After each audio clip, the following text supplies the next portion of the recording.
안녕 얘들아. 오늘은 선생님과 함께 참고할 첫 번째 시간 바로 수동태에 대해서 배워보겠습니다. 자, 수동태라고 하는 것은 사실 우리 중2 문법 개념에 나오는 부분이고요. 이 개념을 알기 위해서는 여러분들이 수동태와 능동태 이 두 가지의 차이점을 좀 보셔야 됩니다. 그래서 오늘 선생님이랑 하나하나 좀 예를 들면서 집중해서 설명해 보도록 할게요. 자, 우리 수동태의 반대말이 바로 능동태거든요. 자, 능동태라는 건 뭐냐면 행위자가 주어 자리에 와서 문장을 완성하는 거예요. 즉, 행위를 한 사람이 강조가 됐기 때문에 그 사람이 주어 자리에 오는 거예요. 예를 들어서 우리 능동태로 문장을 만들어 볼게. 나는 썼어요. 하나의 책을. I wrote a book이라는 거 볼게요. 자, 이 wrote가요, 우리가 동사고요. 적었던 행위자가 바로 나죠. 그래서 얘는 행위자가 주어 자리에 오는 케이스고요. 그쵸? 그래서 나는 적었습니다. 책을이 된 거고요. 역으로 생각해보면 이 목적어, 즉 책의 입장에서는 나에 의해서 써졌기 때문에 자, a book 과거니까 was written 누구에 의해서? by me 나에 의해서 즉 이 목적어가 강조돼서 주어 자리에 온 것을 우리가 수동태라고 합니다. 그래서 수동태는 조금 다시 한번 정리해 보면 자 무엇이다? 바로 목적어 즉 우리가 목적어라고 하는 거는 대상이라고 하거든요. 그래서 그 어떤 행위의 영향을 받는 그 대상이 강조되어서 주어 자리에 오는 경우입니다. 그래서 우리는 그것을 수동태라고 하고요. 다시 말하면 목적어가 앞으로 주어 자리로 가야 되기 때문에 즉 목적어가 없는 1, 2형식은 수동태로 만들 수 있다, 없다? 없다라는 거예요. 자, 이렇게 한번 정리를 해볼게요. 결국에는 수동태라는 것은 행위자가 즉 목적어가 주어 자리로 가야 되기 때문에 자 수동태가 불가능한 문장은 바로 어떤 것들이 있냐면 1형식과 그리고 2형식이 있습니다. 자 1형식 즉 이렇게 하지 않을게요. sorry. 함께 붙이겠습니다. 그래서 1형식, 2형식, 즉 우리가 목적어가 없는 자동사가 들어가는 경우는 우리가 얘를 수동태로 쓸 수 없어요. 대표적으로 어떤 것들이 있냐면 happen, 일이 일어나다 happen, 그 다음에 become 도 있고요. 또 disappear, 사라지다, disappear. 이런 것들은 목적어가 없기 때문에 같이 쓸 수가 없어요. 뿐만 아니라 어떤 상태나 상황을 나타내는 동사도 쓸 수가 없는데요. 대표적으로 뭐가 쓰일 수가 없냐면 resemble입니다. 자, resemble은 누구누구와 닮다인데요. 우리가 물론 누구누구와 닮는 거니까 뒤에 목적어가 있는 것으로 착각하기가 쉽지만 사실 얘는 상태를 나타내기 때문에 수동태로 쓰진 않습니다. 뿐만 아니라 소유를 나타내는 have, 얘도 역시 수동태로 쓰진 않아요. 알겠죠? 자, 그 다음 또 주의해야 될 것들을 보도록 할게요. 일단은 우리가 수동태를 만드는 방법을 한번 정리해보면 자, 수동태 방법.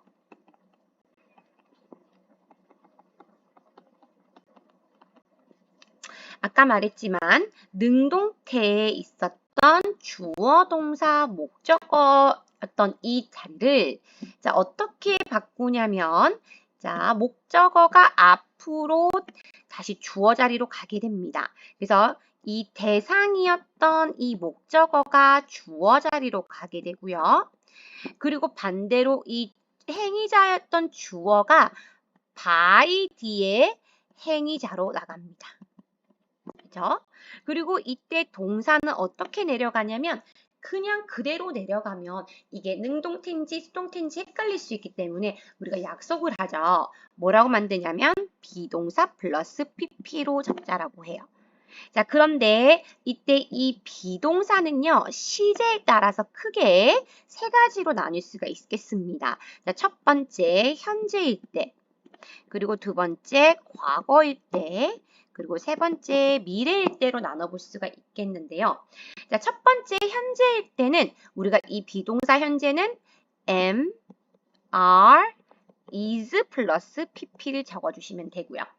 과거는 was 또는 were 플러스 pp로 적어주시면 됩니다. 자, 그리고 세 번째 바로 미래형인데요. 자, 미래형은 will, 조동사 will을 쓰고요. 그리고 조동사 뒤에는 비동사 원형 그대로 쓰고 pp. 이게 우리가 지난 2학년 문법이었다라고 하면 이제 여기서 우리는 조금 더 시제를 자유자재로 좀 바꿔볼 수가 있어야 합니다. 즉, 우리는 이제 진행 시제도 추가로 한번 배워볼 거고요. 진행. 그리고 현재 완료. 즉 완료 시제도 적어보도록 하겠습니다. 자, 그럼 일단 진행 시제도 볼게요. 진행 시제는 우리가 원래 진행 시제가 뭐냐면 be 플러스 ing예요. 그치? 동사에 ing를 붙이고요. 그리고 우리가 수동태가 비동사 플러스 pp입니다. 그럼 얘를 한번 더 해보면 어떤 형태가 나오냐면 비빙 pp가 나오죠. 비빙 pp. 그래서 얘는 비빙 pp로 우리가 정리를 할 수 있겠고요. 물론 이때 비동사는 현재 진행 시제면 am, is, being pp고요. 과거면 was, were, being pp가 되겠죠. 자, 요것도 한번 조금 여기 바로 밑에 예문을 한번 들어볼게요. 예를 들어서 나는 그리고 있습니다. 그림을 하면 I am drawing a picture이죠. 자, 그러면 얘를 수동태로 바꿔보면 그림은 a picture. 단수죠. 그러니까 is being drawn. 그래서 is being drawn 누구에 의해서? by me가 되겠네요. 그래서 being pp. 근데 이때 be는 현재 진행이기 때문에 am, are, is 중에 하나를 선택해서 is being pp가 되는 거예요. 여기 이해가 됐죠? 자, 그러면 완료 시제를 보도록 하겠습니다. 근데 우리가 사실 뭐 현재 완료는 이것도 역시 옆으로 한번 적어볼게요. 현재 완료는 have 또는 has pp고요. 또는 과거 완료는 had pp예요. 자, 그 다음에 수동태는 be 플러스 pp입니다. 그럼 얘를 한번 더해 보시면 얘는 그대로 내려와요. have, has, had. 그리고 비동사가 pp가 만나면 been pp. 그래서 has been pp 또는 has been pp 또는 had been pp가 되겠네요. 그래서 have, has 또는 과거 완료면 had been pp까지요. 자, 우리 선생님이 아까 이거를 조금 헷갈리게 적었는데요. 현재 완료라고 하지 않고 그냥 완료 시제라고 하겠습니다. 모든 걸 다 통틀어서요. 자, 그럼 이것도 같이 한번 예문으로 볼게요. 예를 들어서 그는 막 끝냈다. 그의 숙제를 하면 He has just finished his homework. 이렇게 되겠죠. 자, 그러면 지금 그가 끊는 대상이 homework인데요. 얘를 주어 자리에 앞당기면 his homework고요.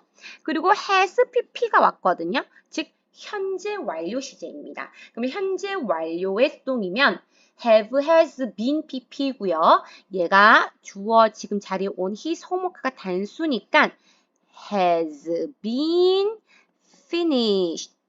have been just finished. just가 들어가야 되겠네요. just가 있었으니까 has been just finished.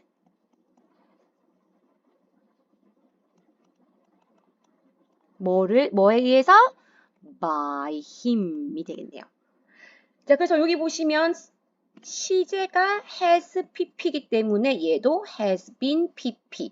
시제를 일치해서 수동태로 바꿔주시는 게 포인트고요. 자, 마지막으로 추가로 알아야 될 게 뭐냐면 바로 6번째 조동사가 들어가는 시제인데요.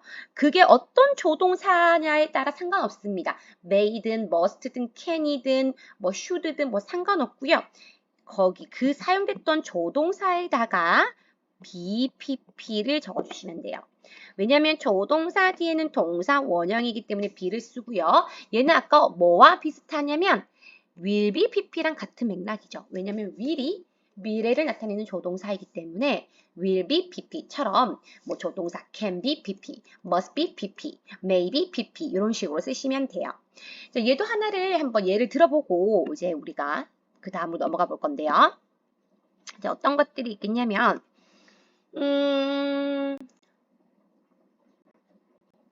나는 돌려줘야 합니다. 이 책을 해볼게요.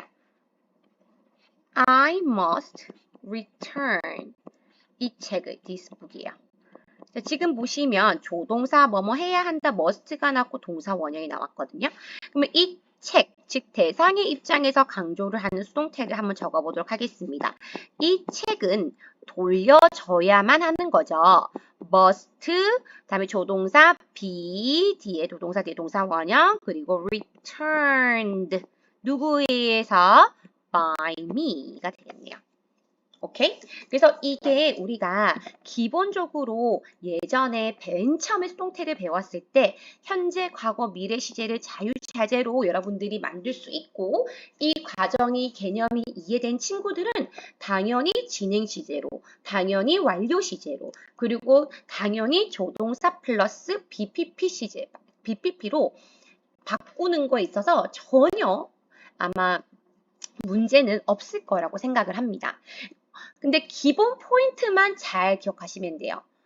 BPP. 수동태는 무조건 비동사 플러스 PP입니다. 알겠죠?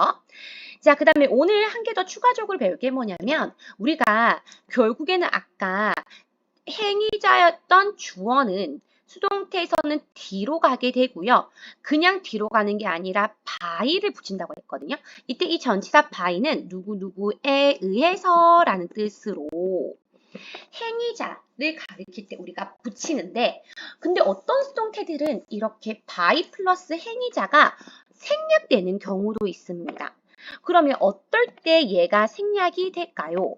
경우의 수는 크게 두 가지인데요. 여기 한번 바로 들어가 볼게요. by 플러스 행위자가 생략되는 경우 1번 아예 누구인지, 누가 그 행위를 했는지 안 나올 경우. 그래서 행위자가 불명확한 경우. 여기는 지금 보면 내가 했고요. 여기는 그가 했고요. 여기도 내가 해야 되는 행위자가 명확하게 나왔을 때는 by 다음에 행위자를 쓰시면 되는데 근데 그 행위자가 누군지 모를 때는 안 쓰셔도 돼요. 두 번째는 반대예요. 행위자가 너무 막연한 경우 또는 일반적인 경우. 이런 경우가 어떤 거냐면 영어는 많은 사람에 의해서 쓰이는 언어이기 때문에 영어는 쓰인다 많은 사람에 의해서 그러면 English is spoken 어디서? In whole world by many people. 물론 영어는 말해집니다. 쓰입니다. 전 세계에서 많은 사람에 의해서 넣어줘도 되지만 굳이 많은 사람이 이미 쓰고 있기 때문에 어떤 특정한 인물이 아니기 때문에요. 굳이 by many people를 안 넣어도 된다는 거죠. 이해되죠? 그래서 두 가지 경우입니다. 행위자가 너무 불확실한 경우 또는 반대로 행위자가 너무 막연한 그냥 일반인, everybody인 경우에는 굳이 by 뒤에 행위자를 넣지 않아도 되겠습니다.